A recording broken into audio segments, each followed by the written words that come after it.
Hey guys, so today I'm going to be talking about The Crown, Season 6, Episodes 2 through 4, which is the end of Part 1 of Season 6. So these show the final weeks and immediate aftermath of Diana's death. And very tragic stuff here, because like you as the audience obviously know that Diana dies, so her going through the whole final weeks is kind of like you're just waiting for it to happen with like dread, you know? Um, so her and Dodie are, spending more time together. Dodie's father's like, I want you to marry this girl so I could become a English citizen, and then I'll finally be proud of you. Dodie has some daddy issues, for being honest. And Dodie's like, fine, okay, I'll bring her to Paris, and I'll get her a ring, and I'll ask her to marry me. And Diana's like, you don't really want to marry me. You just want to please your daddy. And Dodie's like, yeah, that's true. So they're like, you know what? Let's just be friends. I want to go home and see my kids. And then, boom, car crash, shocking event. She dies. And I'm not really gonna say whether or not I think the royal family did it, cause honestly, who knows? It's only God knows. Only Diana knows. Only the royal family knows.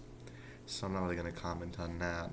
Um, but yeah, very shocking time. I obviously was not alive to, witness this happening. My mom was, and she said how like devastating and shocking it was, and I could believe it.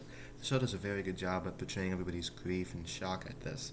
When, like something this crazy happens, it doesn't even feel real. And like the performances by the guy Dominic West who plays Charles, Imelda Stanton who plays Queen Elizabeth, and Jonathan Pryce who plays Prince Philip, all so well acted, as well as the young Prince William's actor, whose name I do not know. Kind of like evokes how much of a tragedy this is. One of my favorite lines is when they're at the funeral, and Philip's like, they're not sad for her, they're sad for you, talking to William, because like these kids lost their mother. It's a tragedy, you know? And then it does like the classic crown debate where it's like, should the queen make a statement or should she just say nothing? And that takes a while. So, to be honest, when shocking, devastating things like this happen, everybody's like, they have to make a statement.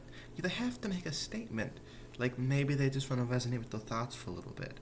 I've seen people in the media get on like after Chadwick Boseman died, everybody's like, how come the other Avengers aren't saying anything? Or when Matthew Perry died, how come the other friends aren't saying anything yet?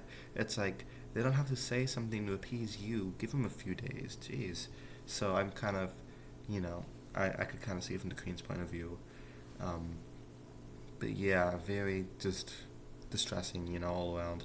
Whole speech got some controversy because they thought like it wasn't, as emotional enough. But the Queen is always shown to be keeping all cards close to her chest in terms of emotions, and some people deal with death in different ways. So I'm kind of with the Queen on that. That was also with Charles, thought it should be a bigger funeral because she's a very public person, so it makes sense. But overall, very tragic few episodes. Um, I don't know how I feel about the Diana Ghost thing, which kind of caused some controversy, but I get it because like they're not actually talking to her, they're just talking to themselves and like reflecting off of what they think she would think. So it makes sense. I think it was handled well. Obviously, the show isn't exactly one to one based on real life. It's a very loose adaptation, so I don't know how much of this stuff is true and how much of it isn't. And I wish they would like tell us which of it is true and which of it isn't, because I really don't know. But whatever. I've kind of gotten used to this with the show. I've been watching the show for like 6 seasons now, so it's just something you got to get used to. Let me know down in the comments what you thought of these episodes. I'll be back in a couple of weeks whenever season 6 part 2 comes out, which will be the final 6 episodes of the series. I've been watching the show for a long time. I think it was between seasons 1 and 2 or 2 and 3 that I started watching. I think 2 and 3. So, I've been with the show for a while. I'm going to miss it when it's gone, but, obviously the Queen dies, but I don't think they're going to show that in the show itself. But yeah, hopefully you join me back again then. In the meantime, I'll be talking about Doctor Who, different books like Mistborn, Coleman Strike, a bunch of different stuff. So subscribe below if you're into any of that. And until then, peace.